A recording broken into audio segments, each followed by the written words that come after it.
A'udzu billahi minasyaitonir rajim. Bismillahirrahmanirrahim.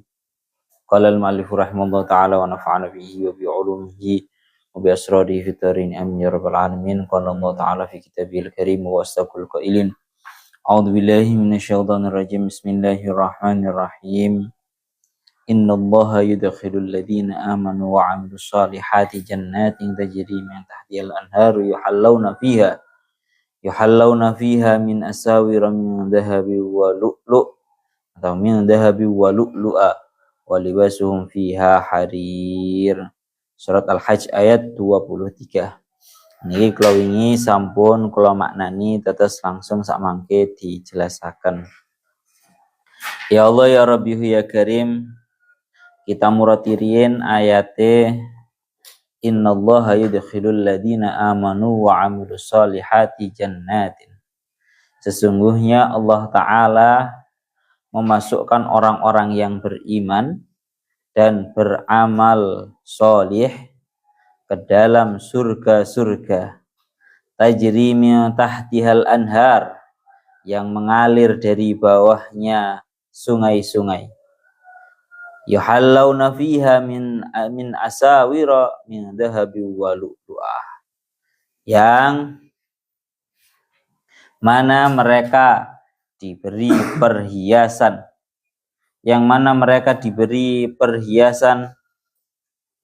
di dalam surga yang terbuat dari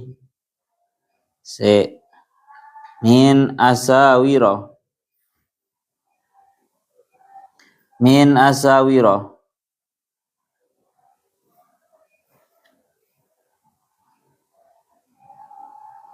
dan mereka diberi perhiasan gelang-gelang dari emas dan juga dari lu'lu', dari emas dan juga dari lu'lu' atau mutiara.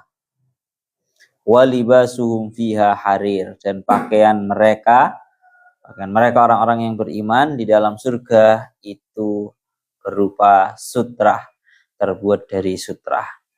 Bon, secara garis globalnya ngoten. Maka ini seperti yang didawuhkan oleh Syekh Mutawalli Asy-Sya'rawi, beliau dawuh ayat ini sebagai ayat pembanding daripada ayat-ayat yang sebelumnya, di mana ayat-ayat yang sebelumnya Allah Ta'ala menjelaskan sebetapa ngerinya Allah Ta'ala di dalam memberikan siksa terhadap orang-orang kafir. Kan seperti itu nggih. Bahwa orang-orang kafir kemarin di situ disebutkan falladzina kafaru qutti'at lahum siyabum min nari yusabbu min fawqi ru'usihimul hamim yuzharu bihi ma fi butunihim wal julud walahum maqami'u min hadid kullama aradu ay yakhruju minha min ghammin u'idu fiha waduku adzabal hariq. Maka ini ayat pembanding. Sekali lagi, kenapa kok harus ada pembanding seperti ini? Kalau dawuhnya Syekh Mutawalli Asy-Sya'rawi, karena seseorang itu setelah mendapatkan giringan berupa ditakut-takuti dengan siksaan yang begitu pedihnya bagi orang-orang yang kafir, kemudian diarahkan dengan yang namanya janji yang sangat indah untuk orang-orang yang beriman, agar ya tanda kutipnya akalnya seorang manusia itu bisa senam. Artinya senam itu berarti akalnya itu agar benar-benar bisa berpikir. Kalau orang-orang kafir balasannya seperti itu, kemudian balasannya bagi orang-orang mukmin itu seindah itu, niscaya dan seharusnya naluri waras seorang manusia itu akan lebih condong akan bagaimana seharusnya dia itu menjadi orang yang beriman dan yang beramal solih. Itu dawuhnya Syekh Mutawalli Asy-Sya'rawi seperti itu. Karena memang dalam mendidik, ini sekali lagi bukan hanya mendidik orang lain ya, tapi juga mendidik terhadap diri sendiri terutama. Itu caranya adalah harus keseimbangan antara menakut-nakuti dan juga memberikan janji-janji indah. Cara awak dhewe ngono ya, umpamane mendidik nang awak dhewe ngono ya. Kudu iso. Ya satu sisi pertama kudu ngancam nang awak dhewe.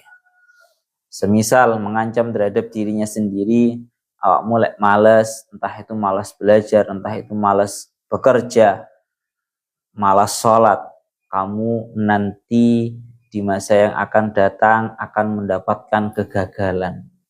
Kegagalan berupa di dunia, kegagalan berupa di akhirat. Berarti dikai ancaman dhisik. Baru setelah diancam dirinya sendiri, kemudian nanti diberi yang namanya janji-janji indah. Kalau kamu rajin di dalam belajar, kalau kamu rajin di dalam sholat, kalau kamu rajin di dalam bekerja, niscaya kamu akan mendapatkan keberhasilan di dunia dan juga di akhirat. Haitsu matastaqim yuqaddir lakallahu najahan fi ghabiril azmani. Itu seperti itu. Jadi cara bukan hanya mendidik orang lain ya, tapi mendidik dirinya sendiri. Itu pokoknya caranya yaitu tadi. Yang pertama harus memang menyeimbangkan antara yang namanya menakut-nakuti dan juga memberikan sebuah janji. Wis awakmu penak lek sampai isok istiqomah salate, isok sregep ngaji nih, sregep kerja nih. Insya Allah di zaman yang akan datang mesti enak. Nah, sehingga nafsu itu akhirnya bisa menjadi kuat gitu loh. Niku ngoten. Itu ibarat yang ada di dalam Al-Quran itu pasti hampir semuanya setelah menakut-nakuti dikasih janji atau kebalikannya. Menyebutkan al-muqabil untuk memperbandingkan. Sekarang kita membahas muradnya langsung tentang mriki. In waqala fil mu'minin, tafsir Jalalainnya. Waqala fil mu'minin, Allah Ta'ala dawuh di dalam orang-orang yang beriman, innallaha yudkhilul ladzina amanu wa amilus sholihat. Yang pertama yang perlu digarisbawahi, seperti yang didawuhkan oleh Asy-Syaikh As-Shawi, beliau dawuh terjadi perbedaan di dalam Allah Ta'ala meredaksikan orang-orang kafir dengan meredaksikan orang-orang yang mukminin. Perbedaannya adalah kalau Allah Ta'ala meredaksikan orang-orang yang kafir dengan bahasa langsung. Kemarin sampean lihat di ayat yang 19 langsung, falladzina kafaru qutti'at lahum siyabum min narin ila akhirih.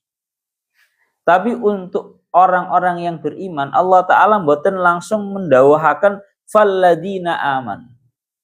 Tapi Allah Ta'ala meredaksikan innallaha, mencantumkan, mengikutkan kalimat innallaha.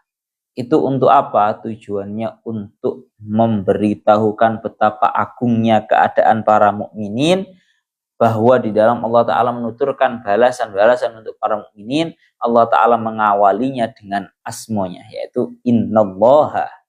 Nek wong kafir kan ini langsung innal falladzina kafaru. Tapi kalau yang orang-orang yang beriman, orang kok langsung falladzina amanu.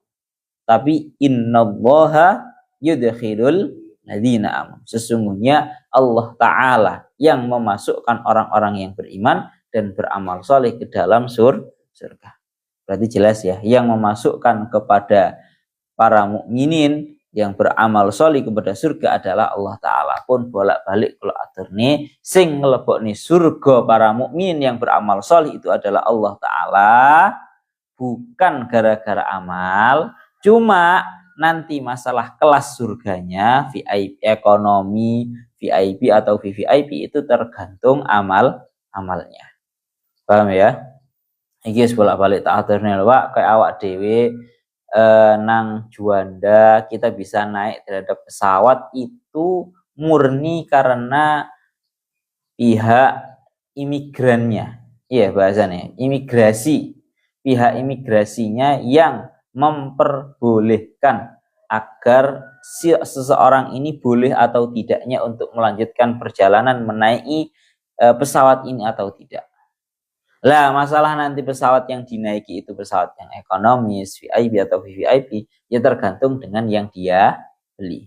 Pertama itu, innallaha yudkhilul ladzina. Seolah-olah Allah Ta'ala bahasa kasar memang langsung campur tangan di sini. Innallaha.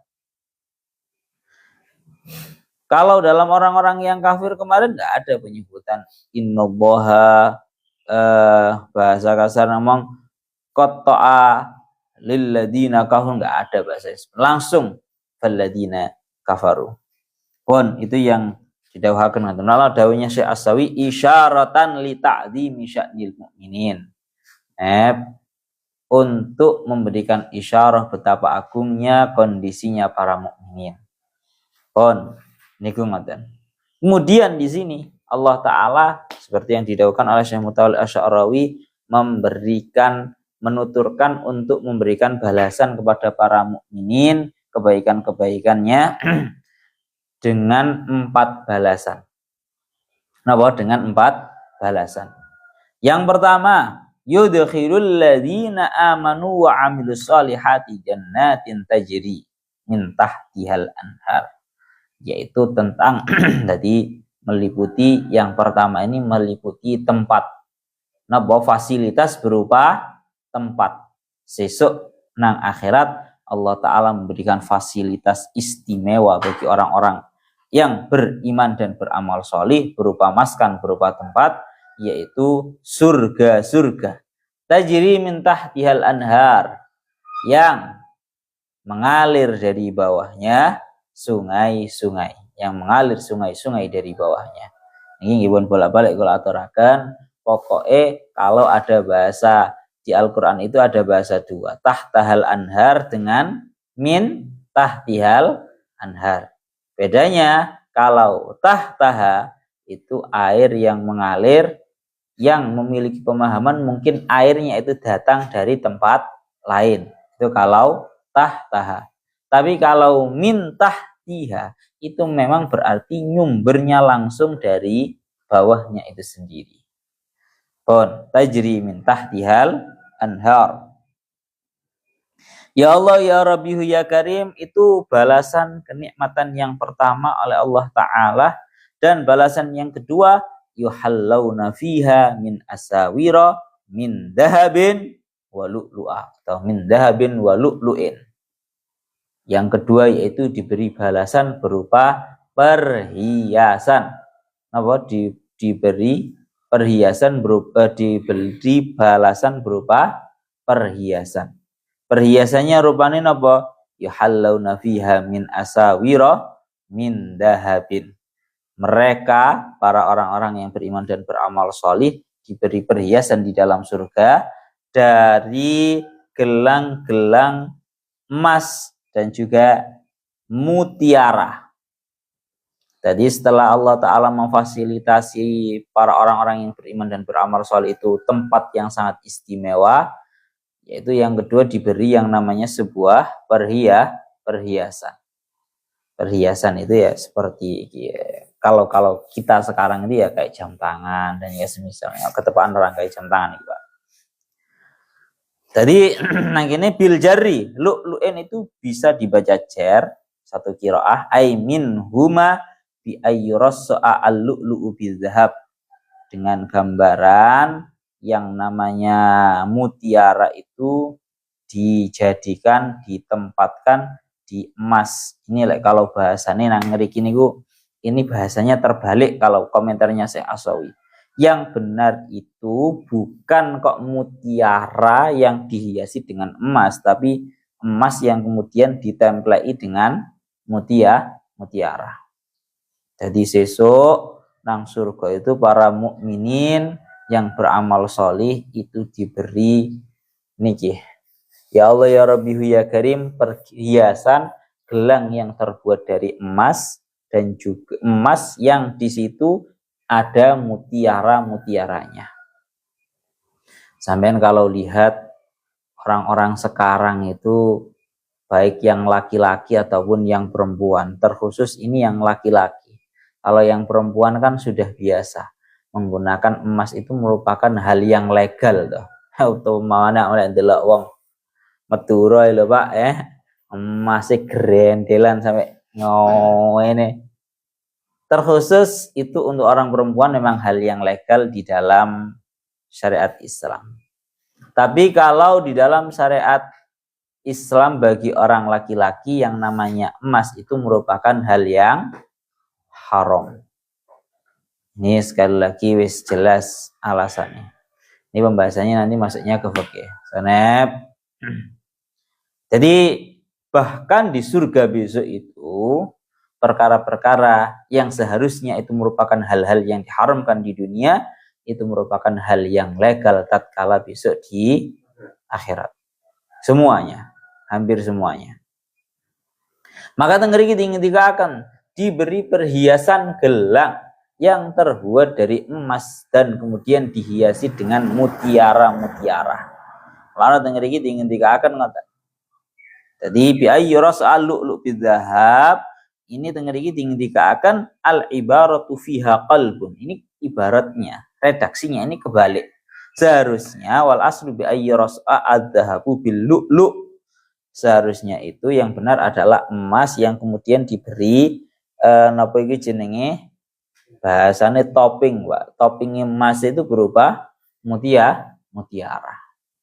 Masya Allah, kalau kamu tahu ya nanti searching ODW. Bagaimana orang-orang di dunia ini ingin menghiasi dirinya dengan semahal mungkin benda-benda. Nah, wes ngawade sing saiki viral ya kemarin itu ya jam tangannya Sahroni itu loh Pak. Pirang miliar jam tangannya Sahroni ndek ini. 11 ya, 11 apa 9 ndek ini. 9 miliar. Itu untuk menunjukkan bahwa betapa yang namanya seorang manusia itu ingin menghiasi dirinya sebaik mungkin, semewah mungkin. Bahwa besok perhiasan yang paling baik adalah besok perhiasan di akhirat. Nang surga rantui jam tangan ora masalah. Jam tangan sing penting duwe anu ora masalah. Jadi nang ini pembahasannya dua sebenarnya. Pembahasannya dua. Yang pertama menggunakan perhiasan emas-emasan bagi seorang laki-laki kalau di dunia itu hukumnya haram.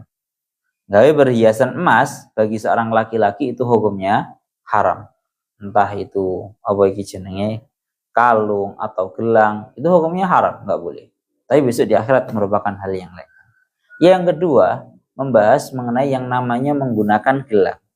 Hukum menggunakan gelang bagi seorang laki-laki itu hukumnya haram.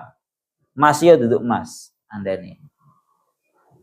Gawe gelang biasa bagi orang laki-laki itu hukumnya haram. Jadi ojo sampai ono sing gawe gelang-gelangan, pemane gelang rantai biasanya. Kan lagi to Pak, biasanya wong gawe gelang rantai. Gelang itu hukumnya haram bagi orang laki-laki. Nah, terus bagaimana hukumnya menggunakan jam tangan? Jam tangan itu apakah termasuk gelang tangan? Sebagian ulama berpendapat jam tangan dengan gelang itu agak mirip-mirip beda. Sama kembar tapi tak sama atau sama tapi beda. Sehingga ada yang mengatakan yang namanya jam tangan itu hukumnya halal. Kalau para ulama tarim kata Habib Umar sampean lihat itu termasuk golongannya orang-orang yang menyamakan bahwa yang namanya jam tangan itu sama dengan gelang. Hukum gelang itu haram. Berarti jam tangan pun menurutnya beliau itu juga haram. Tapi ini sekali lagi menurut beliau. Ya ini khilaf, Pak. Wes. Wa bin nasbi. Lu ini juga dibaca nasab. Jadi ada yang bacanya min dahabin wa lu'lu'a. Bukan min dahabin wa lu'lu'in, tapi min dahabin wa lu'lu'a.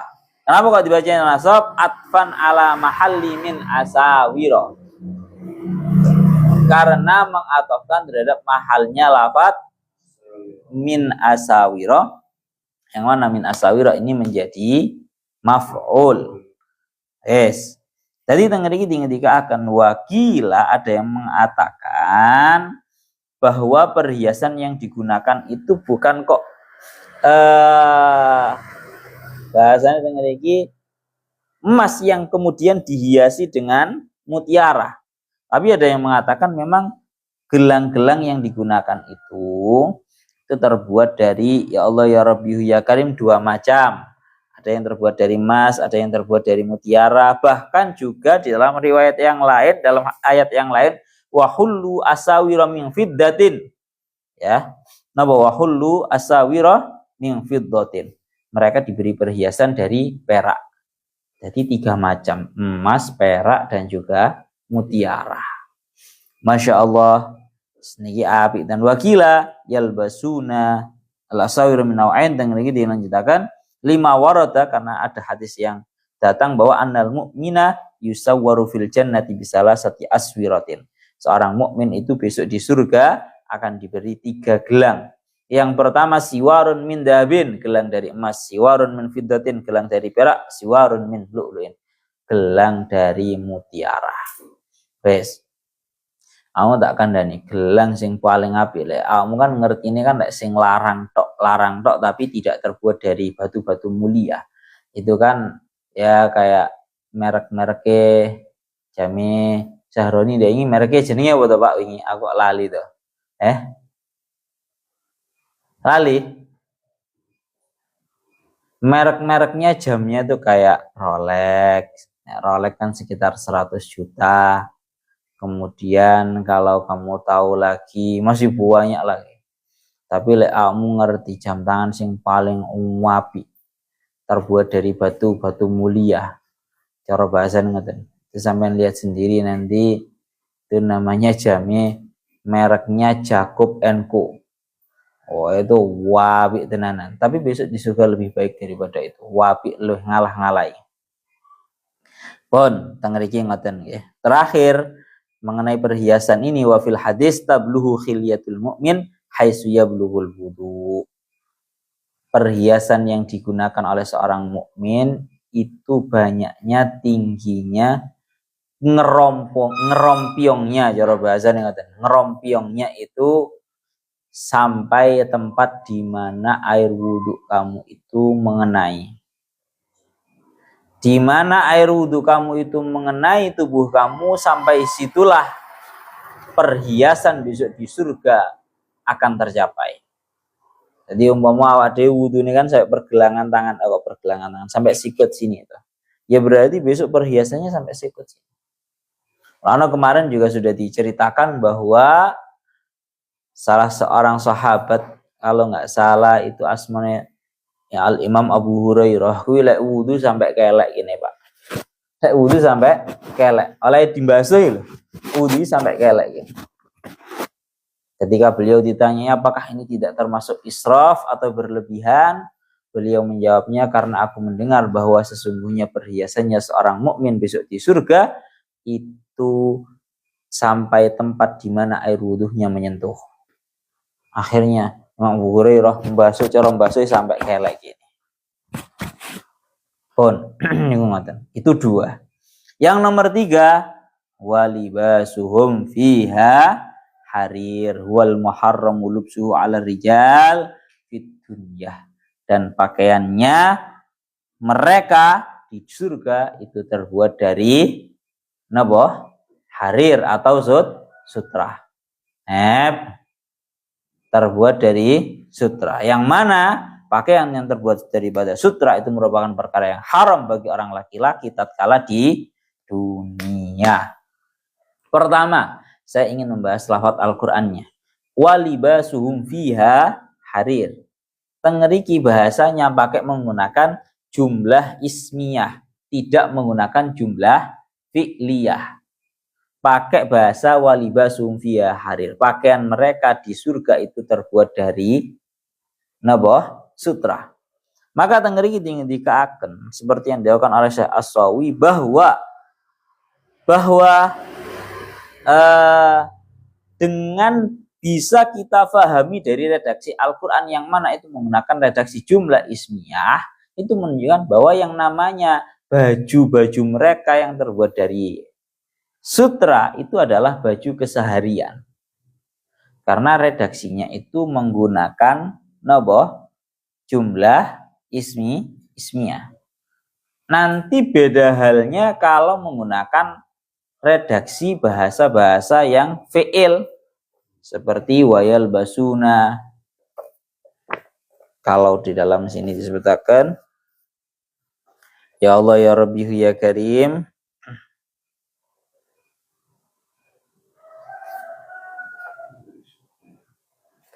Kalau di sini ya berarti. Tanggal ini akan kalian saya Mutawali Asy'arawi, beliau dawuh, ya Allah ya Rabbi ya Karim, karena memang kalau bahasanya itu menggunakan bahasa jumlah ismiyah, itu menunjukkan bahwa itu merupakan yang sifatnya itu langgeng. Ini kalau bahasanya wayal basuna, kenapa Allah Ta'ala tidak ada wayal basuna fiha harira isyaratan ila annal harir siyabuhum al mu'tada fil jannah. Yes.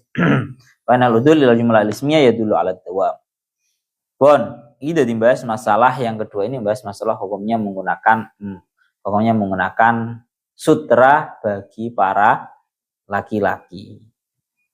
Sutra, hukumnya menggunakan sutra bagi seorang laki-laki itu hukumnya adalah haram. Kalau perempuan boleh, kalau laki-laki hukumnya menggunakan sutra itu tidak boleh atau haram. Tapi haram itu kalau sutranya 100%.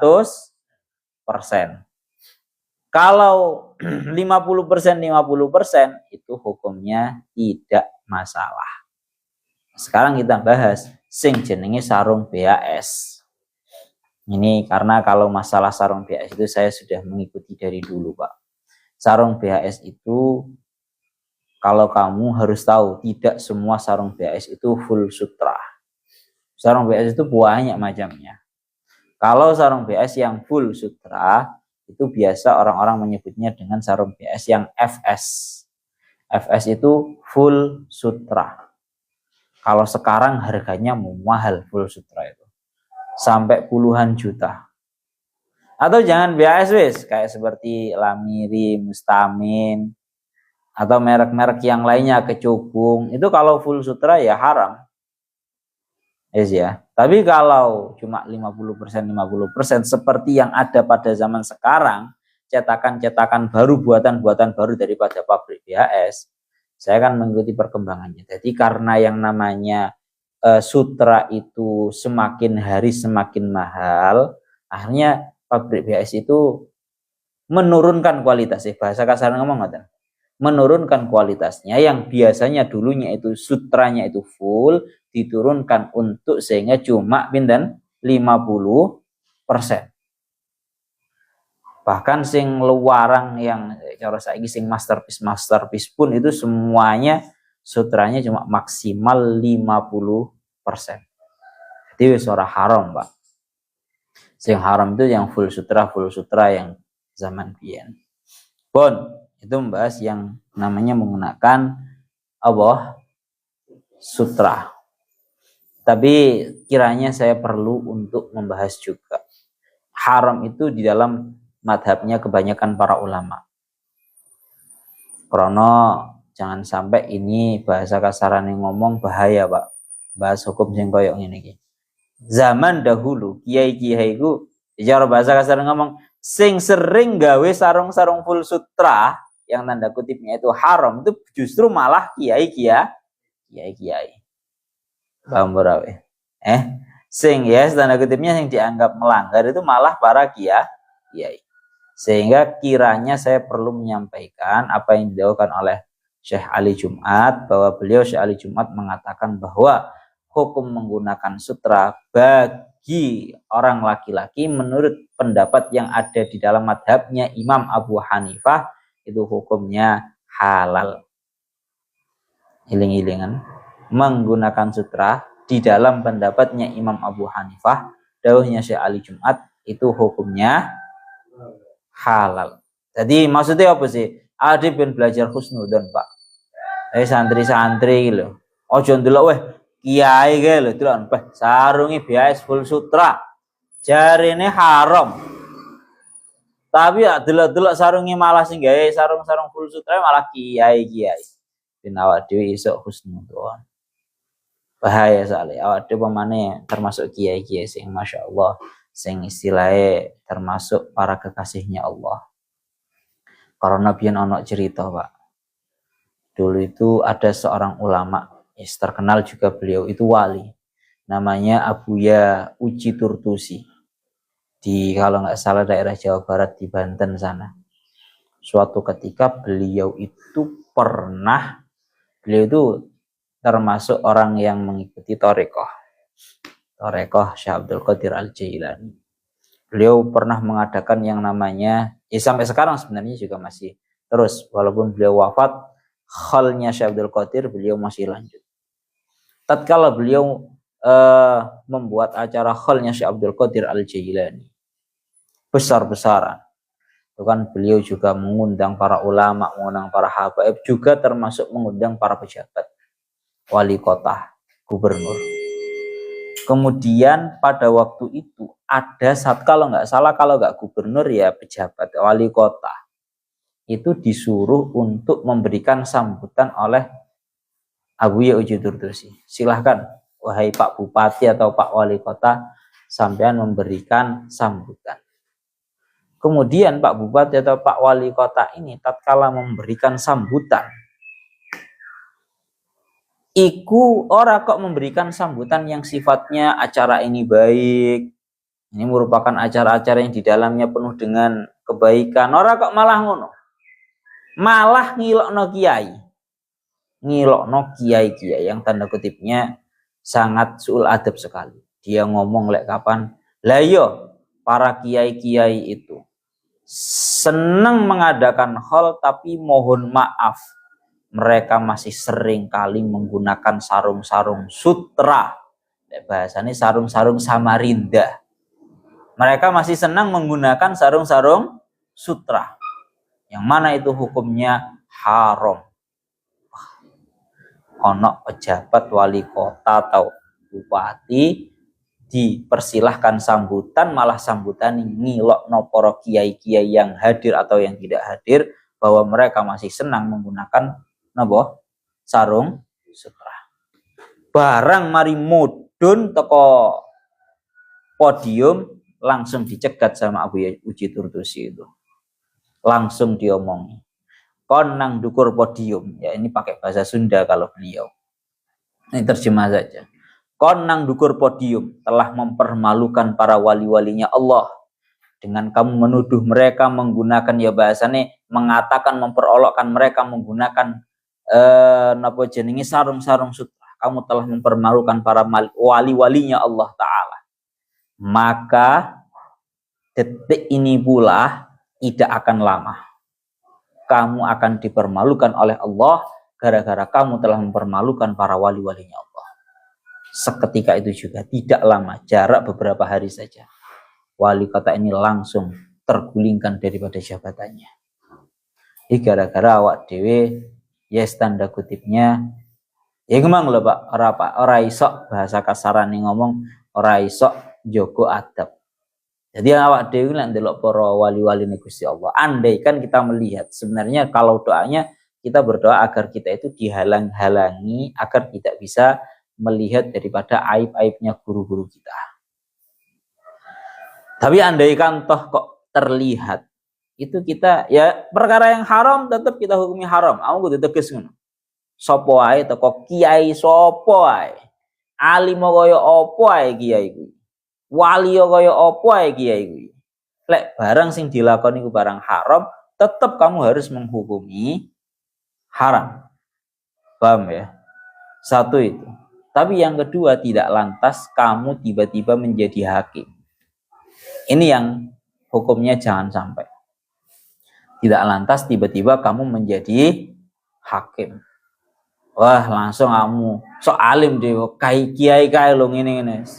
Jadi hakim kabeh dihukumi, kabeh sak karepe dhewe dihukum. Jangan seperti itu.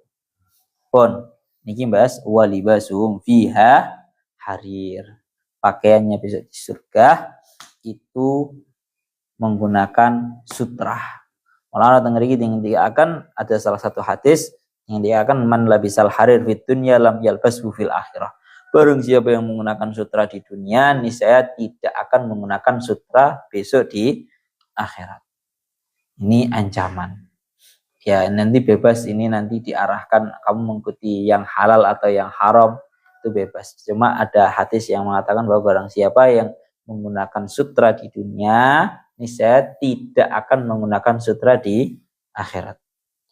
Menurut salah satu tafsirannya para ulama, tidak menggunakan sutra besok di akhirat itu tatkala dia itu terus-terusan menggunakan sutra, tidak mau taubat daripada hal tersebut. Ada yang mengatakan masih taubat gara-gara dia telah melanggar berupa menggunakan sutra, besok nang surga ora bakal dikei pakaian sutra.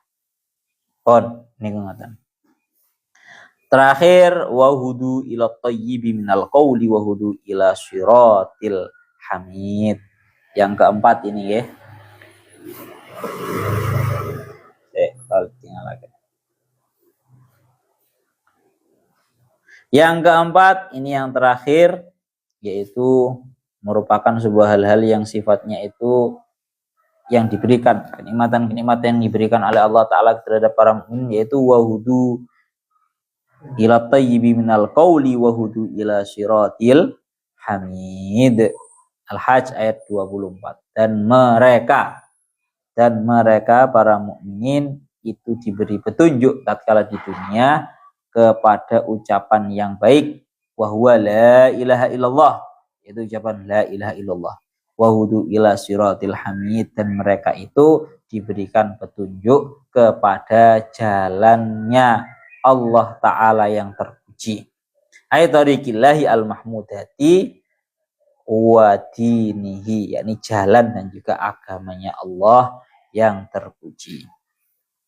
Pun mulana tengeriki dingendikaken, ya Allah ya Rabbi ya Karim, alhamdulillahnya kita itu diberi petunjuk oleh Allah Ta'ala bisa mengucapkan kalimat thayyibah.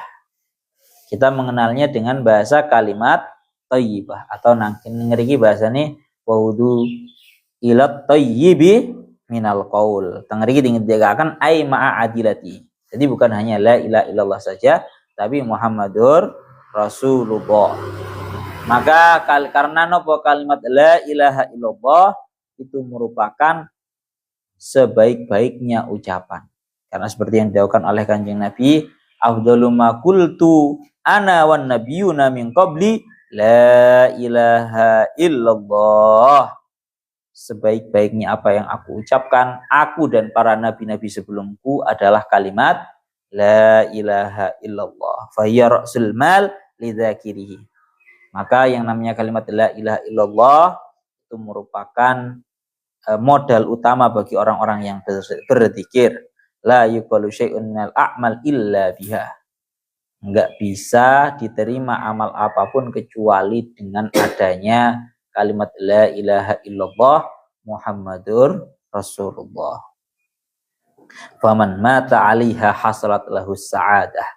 Maka barang siapa yang mati, maka akan hasil bagi dia sebuah keberuntungan, Nas'alullah as-sabat 'aliyya fid dunya wal akhirah bimanni wa karam. Sebelum saya selesaikan, ya Allah ya Rabbi ya Karim, kalau jadi teringat salah satu hadis yang ada di tengeriku dingendikaken, teng salah satu hadis dingendikaken, mangqala la ilaha illallah dakhalal jannah. Barang siapa yang mengucapkan la ilaha illallah, niscaya dia masuk terhadap surga. Kalau dawuhnya Gus Ba kan yang sering didauhakan, miftahul jannah la ilaha illallah. Kuncinya surga itu ya bacaan la ilaha illallah. Ayo, orang mukmin itu punyanya adalah kuncinya surga. Lek kuncine neraka awak dhewe iku ora nyekel, Pak. Lek kuncine surga awak dhewe nyekel. Lek kuncine neraka awak dhewe iku gak nyekel. Mulane sering lek dawuh Gus Pak. Jadi orang-orang mukmin itu potensi masuk surga itu lebih besar daripada potensi masuk neraka. Karena yang dipegang itu kuncinya surga, bukan kuncinya neraka. Lah pertanyaannya neraka iki kayak enek lawange apa ora? Kok suwe-suwe pertanyaannya di lebar. Apa iku jenenge lawange surga iku didorong apa ditarik apa digeser. Kok suwe-suwe pertanyaannya ngono, Pak. Lah, kembali lagi ke hadis yang saya sebutkan tadi. Mangqala la ilaha illallah dakhalal jannah. Barang siapa yang mengucapkan la ilaha illallah, niscaya dia akan masuk surga. Menurut salah satu tafsiran hadis nang niku dindikan, kok iso ngucapno la ilaha illallah tak mlebu surga iku kok iso? Taunya para ulama, salah satu daripada tafsirannya adalah tengeri ketinggi akan krono besok akhir zaman, Pak, akan datang di mana para orang-orang itu sudah diselimuti secara rata oleh yang namanya kebutuhan terhadap syariat, sehingga mereka tidak tahu apapun kecuali kalimat la ilaha illallah. Dan ketika mereka itu ditanyai apa itu artinya kalimat la ilaha illallah, nggak tahu. Yang aku tahu, yang cuma aku dengar adalah kalimat la ilaha illallah dari kakek moyangku dulunya mengucapkan la ilaha illallah. Jadi sesuatu akhir zaman wis cara syariat ini benar-benar sudah sama sekali nggak diketahui ya. Diketahui cuma la ilaha illallah, sehingga orang yang mampu mengucapkan la ilaha illallah langsung otomatis surga. Gara-gara itu tadi. Lalu semakin zaman semakin akhir orang-orang itu dalam masalah syariatnya akan semakin tidak tahu. Lalu doamu nek saiki delan akeh wong ra iso maca Quran, bahkan enggak tahu huruf hijaiyah. Maca Quran huruf hijaiyah lho ora ndak ngerti. Lalu kerungune mek kalimat la ilaha illallah sing diafal. Pun teng riku ngoten. Wa ila siratil hamid. Dadi papat ya. Dadi 4 teng riki akan 4 aspek sebuah kenikmatan yang diberikan oleh Allah Ta'ala terhadap para mukminin, yaitu pertama meliputi yang namanya tempat, yaitu jannatin tajri min tahtihal anhar. Yang nomor 2 aspek perhiasan, yaitu yuhallawna fiha min asawira min dahabin wa lu'lu'ah. Yang ketiga yaitu aspek pakaian, karena bagaimanapun yang namanya pakaian itu hal yang sangat penting, yaitu walibasum fiha harir. Ya sebenarnya kalau dalam ayat lain masih banyak sekali juga pembahasan masalah makanan-makanan yang diberikan tatkala di surga. Kemudian yang keempat, ini cuma bahas ayat ini saja. Yang keempat yaitu wahudu ila thayyibi minal qawli wahudu ila siratil hamid. Mereka semua itu diberikan yang namanya petunjuk kepada kalimat thayyibah, yaitu kalimat la ilaha illallah Muhammadur Rasulullah.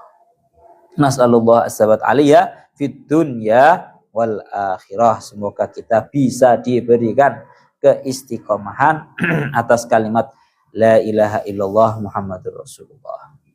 Tambah aja, tambah 1 ayat lagi. Si anak waktu nih berapa menit ini? Kurang lebih 20 menit ini. Ayat tambah. Menurut itu bora ya. Saya tak tahu lagi. Steering ke saya lah. Tambah ayat. Innal ladzina kafaru wa yasudduna an sabilillahi wal masjidil haram alladzi ja'alnahu lin-nasi sawa'anil 'aqibu fihi wal bad. Wa may yurid fihi bi ilhadin bidzulmin nudhiquhu min 'adzabin alim. Surat Al-Hajj ayat 25. Ya Allah ya Rabbi ya Karim, innal ladzina kafaru. Innal ladzina sa'tanane wong akeh kafaru kang padha kufur sapa alladzina.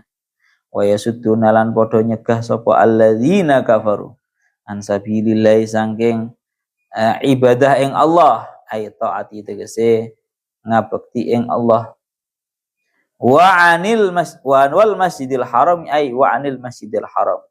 Lan saking masjidil haram, lan saking masjid al harami kang mulya utawa kang haram.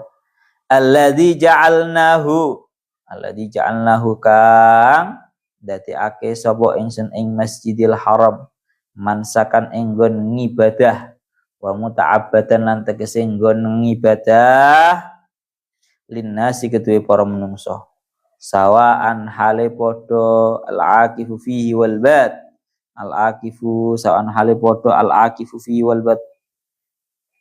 Ya Allah ya Rabbi ya Karim, tang riki dikaaken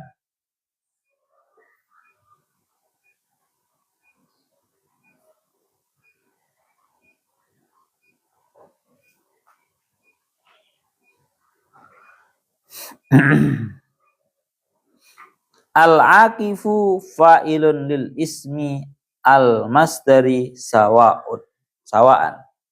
sawaan hale padha sapa al-akifu wong kang mukim ayal mukimu tegese wong kang manggon fi ing dalem Masjidil Haram wal badi lan wong kang anyar temeka ayat riu harakati ayat riu tegese wong kang anyar temeka wa may yurid fihi bi ilhadim bidzulmin nudhiku min adzabin alim wa man Allah ya Rabbi ya Karim wa man lan utawi wong yurid kang ngarepake sapa man ngeten ojo kang lek kang dadi yuridu ini wajib menjadi susunan syartiyah ini ya Allah ya Rabbi ya Karim wa man utawi sapa wong iku yurid ngarepake sapa man fi ing dalem Masjidil Haram bi ilhadin kelawan melempeng ngaten nggih ing melempeng alba'u tawi ba iku zaidatun kang tambahan bidzulmin sebab nganiaya ai bisa babi tegese kelan sebab dzulmin bi anir takaba kambare yen to nglakoni sapa man manhian ing barang kang den napa cegah walau syatmal khatimi senajan anane manhi anhu iku misuwi pembantu nudikhu mongko ngicipake ingsun Allah ing man min adzabin ing siksa alimin kang den larakake ai muklamin tegese kang den larakake ya Allah ya Rabbi ya Karim ba'dahu tegese ing sebagiane adzabin alim wa min hada lan sanging ikilah dawuh nudhikhu min adzabin alim nggih yuk hadiden alap apa khabaru inna khabari inna wau kan dereng wonten khabari innal ladzina kafaru nginggil nah khabari teng mriki sudah maklum minal maqam berupa nudhiku niku ai nudhikuhum iku yen paring yen tulisi iku nudhikuhum ngicipake sapa ingsun ing alladzina kafaru wa yasuddun min adzabin ing siksa alimin kang den larakake pun ya Allah ya Rabbi ya Karim timurati riyen teng mriki dingendikaken pertama kita murati ayat Al-Qur'an riyen teng mriki dingendikaken ya Allah ya Rabbi ya Karim innal ladzina kafaru wa yasudduna an sabilillahi wal masjidil haram alladzi ja'alnahu lin-nasi sawa'anil 'aqifu fihi wal bad sesungguhnya orang-orang yang kafir dan menghalang-halangi dari jalannya Allah dan dari Masjidil Haram yang aku jadikan untuk para manusia secara sama, baik orang yang bermukim di dalamnya atau orang yang baru datang di dalamnya. Dan barang siapa wa may yurid fihi bi ilhadin bi dzulmin dan barang siapa yang menghendaki di dalamnya untuk melakukan tindakan melenceng bidzulmin berupa tindakan zalim maka nudzikhu min adzabin alim maka akan aku berikan kepadanya siksaan yang sangat pedih. Wes secara garis globalnya ngaten. Sekarang cara tafsir Jalalain ini innal ladzina kafaru wa yasudduna an sabilillahi ay ta'atihi wa anil masjidil haram. Tadi ini menyebutkan pekerjaannya orang-orang kafir. Niki tuwa to aku ya serakwat Pak. Pun sak menten mawon niki benjing ya berarti sak marine liburan ya. Ngaji terakhir ya. Mangke waktu liburan kita bahas malih surat Al-Hajj ayat 25 ilahuna wa a'lam bissawab.